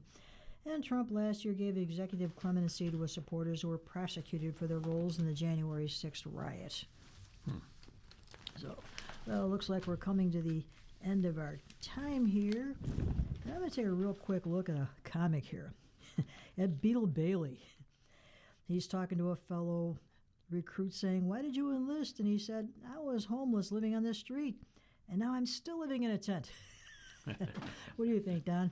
Well, I like Family Circus. Yes. They're at a campfire toasting marshmallows, and Billy says, "Daddy, I'll have my marshmallow rare, please." You've been listening to a reading of articles and features from the Buffalo News for the last day of July, Friday, July 31st of 2026. We read the Buffalo News live on weekday and Sunday mornings at 9 a.m. and rebroadcast at 4 p.m. For more information, please call us at 716-821-5555. Your readers today have been Don Williams and J.J. Patek. Thank you for listening. If you or people you know shop at any of the Dash's supermarkets, please save Dash's register tapes for radio reading. Our agency receives $2 for every $100 in Dash's register tapes. Radio reading has raised thousands of dollars so far. Anyone can drop off their Dash's tapes to the Niagara Frontier Radio Reading Service at 1199 Harlem Road, Cheektowaga, between William and Clinton Streets. Or Dash's tapes can be mailed to the Niagara Frontier Radio Reading Service at 1199 Harlem Road, Cheektowaga, New York, 14227. Any questions on Dash's tapes for radio reading? Call us at 716-821-5555, and thanks for caring.